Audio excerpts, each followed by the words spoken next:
अस्सलाम वालेकुम दोस्तों मैं हूं doctor Imran Qadri, consultant urologist. दोस्तों आज मैं आपके साथ बात करूंगा कि मर्दों के अंदर जो यूटीआई होता है उसकी क्या काज होती है और उसको कैसे रोका जा सकता है, उसको ट्रीट कैसे किया जा सकता है। तो फर्स्ट ऑफ ऑल दोस्तों, मर्दों में यूटीआई बगैर किसी वजह से नहीं होता, उसमें लाजमी कोई ना कोई वजह होती है। समटाइम ये वजह हो सकती है कि पेशाब की नाली में स्टिक्चर बना हुआ है, यानी कि नाली सिकुड़ गई है किसी वजह से, चोट की वजह से, इन्फेक्शन की वजह से। तो उसके बाद जो उसकी कॉन्सिक्वेंसेस में नाली सिकुड़ी होती है तो पेशाब की रुकावट की वजह से यूटीआई हो जाता है, यानी कि पेशाब की इन्फेक्शन हो जाती है, मसाने की पेशाब की नाली की इन्फेक्शन हो जाती है। इसके अलावा मर्दों में अगर एज के हिसाब से देखें तो ओल्ड एज में प्रोस्टेट की वजह से भी होता है। ये जो है ना मिडिल एज में भी हो सकता है, लेकिन ओल्ड एज में ज़्यादा चांस होते हैं कि प्रोस्टेट बड़ा हुआ है, उसकी वजह से इन्फेक्शन चल रही है।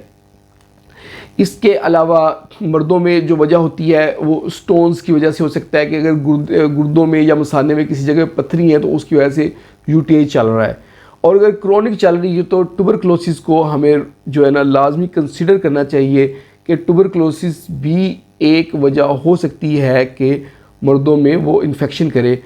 तो अभी हम इसको वन बाई वन देख लेते हैं कि अगर टीबी की वजह से है तो वो तो बहुत लंबी इन्फेक्शन चलती है और उसमें पेशाब के साथ पस आती रहती है, महीनों से और सालों से आ रही होती है।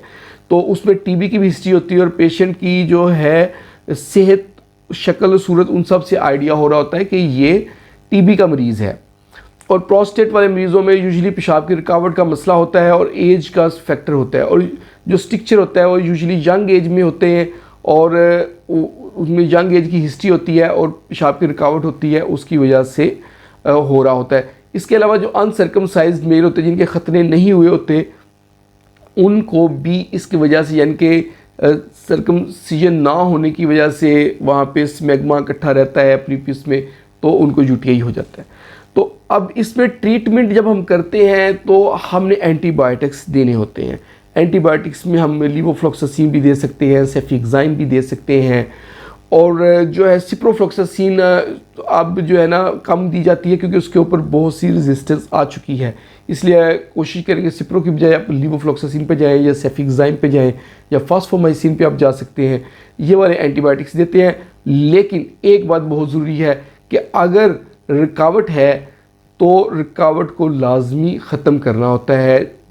अगर प्रोस्टेट बड़ा हुआ है, अगर इन्फ्लेमेशन से बड़ा है तो एंटीबायोटिक लंबा अरसा देंगे, इन्फ्लेमेशन कम होगी। अगर प्रोस्टेट इनलार्ज है और पीछे पेशाब खड़ा रहता है तो हम इस कंडीशन में जो प्रोस्टेट को ऑपरेट कर दें ताकि यूटीआई ठीक हो जाए। अगर न्यूरोजेनिक ब्लैडर है, यानी कि मसाने के अंदर पेशाब जमा रहता है, मसाना पूरा तरह बाहर निकाल नहीं सकता, मसाने की दीवारों का मसला है, तो उसके लिए उसकी ट्रीटमेंट हम करते हैं कि मसाने को हर 4 घंटे बाद खाली करना होता है नाली डालकर, तो ये किया जाए। या कैथीटर लंबे अरसे के लिए, यानी फोली कैथीटर जो होता है नाली पेशाब की, वो लंबे अरसे के लिए हम रख दें।